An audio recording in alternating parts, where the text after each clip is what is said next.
I think at probably at the highest level, the impact is that if you don't measure it and there's no way to systematically quantify something, it's incredibly hard to actually prioritize it. That old adage, you manage what you can measure. And the analogy I often give when I'm talking to people outside the sector is, imagine you're the CEO of Delta Airlines and all you measured is on-time flights. It's a very effective, and having a KPI, a key performance indicator, like percentage of flights that are on time, for example, or reported crime rate, as a central measure, is a very, very effective way of driving behavior. Because you can say, hey, listen, up and down the chain from CEO of the airline all the way down to baggage handler, we are all jointly responsible for moving the dial on this number. So, CEO is thinking on budgeting. All right, I need to, really prioritize, on-time flights. The gate agent at the airport is thinking about getting the flight out on time. The baggage handler is thinking about getting the bags in the plane on time. It's all about getting out on time. But if all you measured is on-time flights, then every flight will get out on time, right? Eventually you'll get to 100% or 99% or whatever is possible, but with absolutely zero consideration for anything else, including, do you slam the door when only 80% of the flight is boarded? Or do you throw people's bags on the plane, and break everything inside them because you're just trying to hustle and get out the door? And I think in the policing space, the focus on crime rate and clearance rate has been tremendously effective. You look at, sort of CompStat and sort of CompStat-like processes for all of their, for all of the sort of nuance there and what has worked and what hasn't worked. They have been tremendously effective in sort of centering data in driving organizational behavior and culture. And by the way, it also gives you, it's not just stick, right? It's not just, I think the sort of old version of CompStat of, beating people up who aren't hitting their numbers. The flip side of that is being able to encourage people who are performing well, right? Saying like, listen, you get promoted because you did an effective job in sort of moving the dial on this, sort of metric that we're tracking. But then enter, the whole other realm of what successful public safety is. I think if you talk to any public safety leader, no matter how old school, new school, blue state, red state, wherever you are, one of the things I've found in my career over the last several years is basically everyone agrees that public legitimacy and public trust in police is as important, feeling of safety as well. Do people feel safe in their neighborhood is as important, if not more important, than reported crime rate. If you think about it, driving down, automotive theft in a neighborhood from 2 in a month to 1 in a month, like, is that really going to move the needle on things that actually really matter anymore? Maybe. But if you're focusing on things like, do people feel safe in the neighborhood? Do they want to move there? Do they want to walk their kids to school? Do they want to go out after dark? Do they want to open a business? Like, those are the things actually that really matter in policing. And even if you exclusively look at it through a crime control lens, policing legitimacy and trust is vital to effective crime control. There's all this stuff that is absolutely voluntary, right? Including picking up the phone and calling 911 when you see something happen, being a witness in an investigation, being a witness in a trial, et cetera, et cetera. So they're even for folks who are solely focused on the crime control angle and can't get beyond that is the solitary mission of policing. By the way, isn't very many. I think that understanding and being able to have a sense of efficacy over like public trust, like where were we performing? Where are we not performing? How do we learn what even works? Like what moves the needle? How do we deploy? Same thing we do with crime control. How do we deploy tactics when we see them working to other places where we need to improve?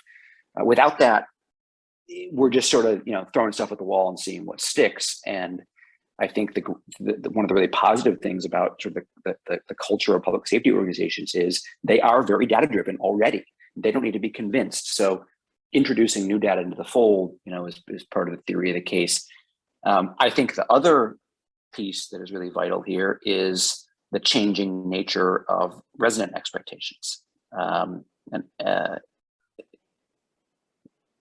people who are served by public safety organizations and, you know, local governments of all kinds are increasingly changing how they think about what they expect from government. And I think it's really vital to underscore how quickly this is changing. The pandemic era, I think, has really centered how quickly things can change. But what is happening right now, what is going to happen with who basically has keys to a sort of leadership in our communities is going through an exponential change right now. Right now, millennials, and by the way, I'm not a millennial, I'm 41, so I'm just a shade over millennial, but millennials are like 40. And today, millennials make up over a third of the workforce, 35% of the workforce, but just 4 years from now, by 2025, millennials are going to make up 75% of the workforce over the next 4 years, double their share. And that's both because more millennials coming into the workforce and then more boomers and I don't know, whatever generation I am retiring.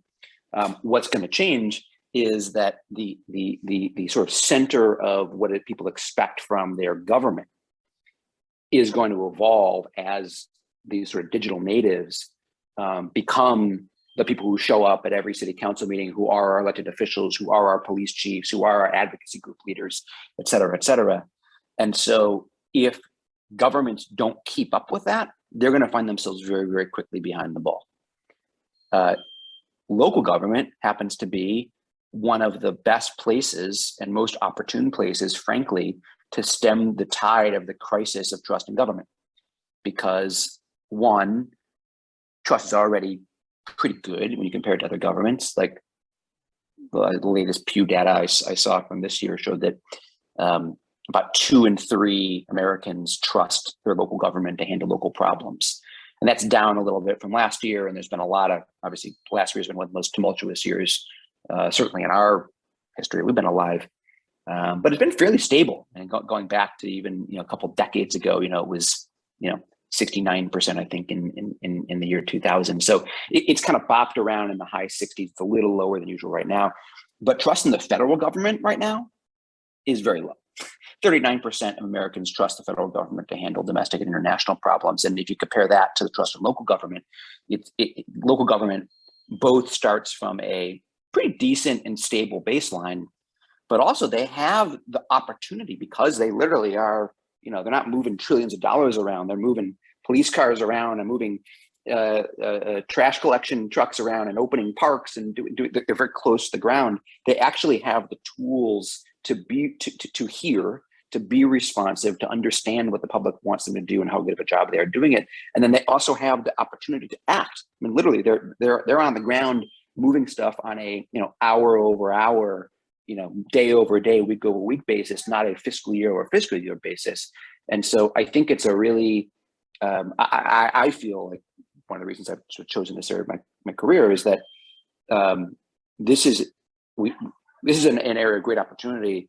Expectations are changing very, very quickly, but local government actually has a chance to keep up as long as they very, very quickly adapt and sort of deploy best practices in how they lead their agencies. Our observation is, from looking both at survey data and also just looking at sort of institutions that do this well, is there's the innovation that's needed is effectively to go multimodal. That people want to interact with their government where they want to interact with their government. So I think it's really vital, if a government thinks like, okay, held a town hall meeting, check the box, we're done, that is a failure in 2021.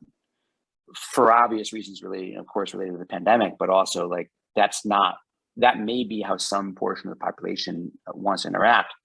But when we approach a city and sort of, hear what they want, and we're sort of in the position of making recommendations, it is often a recommendation to go as wide as possible. And you shouldn't stop doing your regularly scheduled community meetings because it's important for that sort of, either face-to-face, whether it's digital or not, communication between leaders and the people they serve. There's no substitute for that.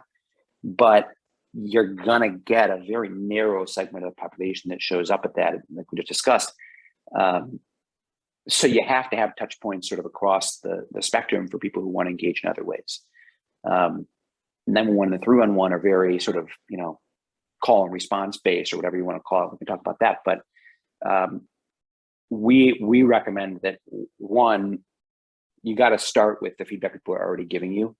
And, this is our business. So I think it's like the recommendation is consistent with, what we are offering to cities.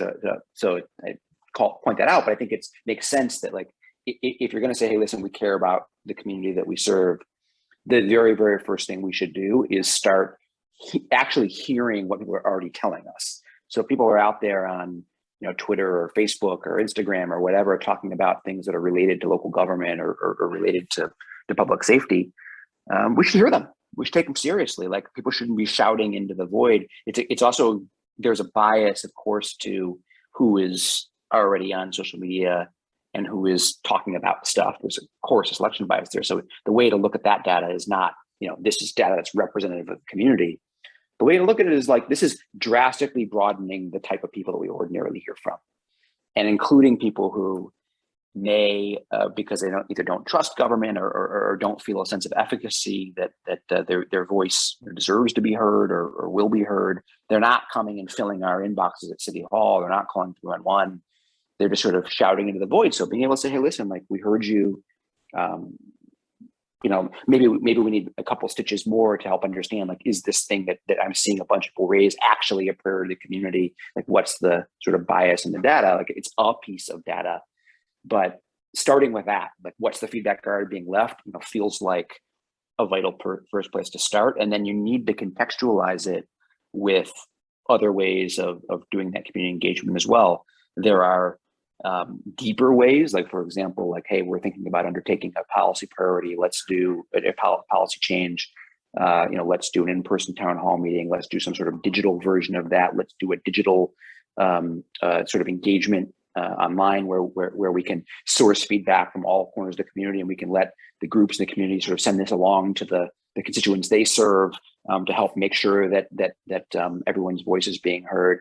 And then let's also do, again, depending on the particular problem, let's do representative survey research to make sure that we're not just overhearing the voices that are loudest in one particular place. What actually does a representative portion of the population want us to do? So when we're engaging, it depends on the nature of the problem, but when we're engaging with the local government on solving a big problem, our advice usually is go wide. We see across the country that there is a great hunger for improving policing, but not abolishing policing. And I think it's really interesting. We definitely see decline in trust in the institution. It's something we're measuring in a bunch of cities over time. We see the decline in trust in the institution, namely, if you think about all the different demographic factors, one would expect, based on what we see in the world, what we saw last summer with the George Floyd murder, that the decline in trust would be largely among people of color. In fact, there hasn't really been much change we see, and a lot of ways to look at that. One of the lenses through which to look at it is frankly that public confidence in police or belief in police legitimacy has already kind of been baked into the thinking of people of color who've grown up, in a world where, in the context of where we are with policing. And so there's not a lot of like new news to them, but there's been an absolute dropping off the cliff of public confidence in police and legitimacy of police among young people, especially people under the age of 25, where I think the events of last summer were a absolute body blow in terms of their trust in institution. And I think what's interesting, though, is, again, back to Minneapolis, there is not a majority to eliminate police, and that where we are seeing an emerging majority among the populations that we're surveying across the country, which includes some really, really diverse cities, and some cities that are majority people of color as well, is a groundswell and sort of an emerging sort of shared belief in changing the nature of what police should respond to. And one of the, I would say that the two key areas where we see change, and we see this change regardless of region, regardless of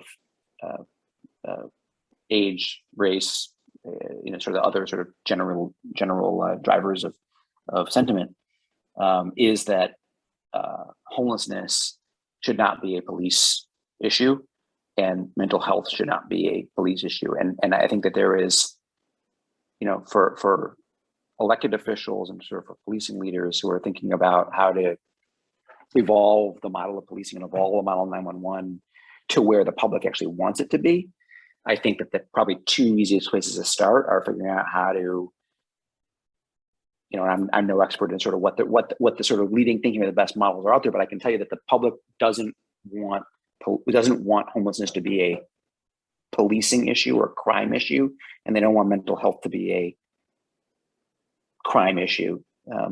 They want a whole bunch of other things besides that. And again, there's many better experts than I am, kind of what the emerging sort of best models are and grappling with those issues. But that's something that we see no matter where you are in the country, almost no matter who you are. And again, institutions are going to have to keep up.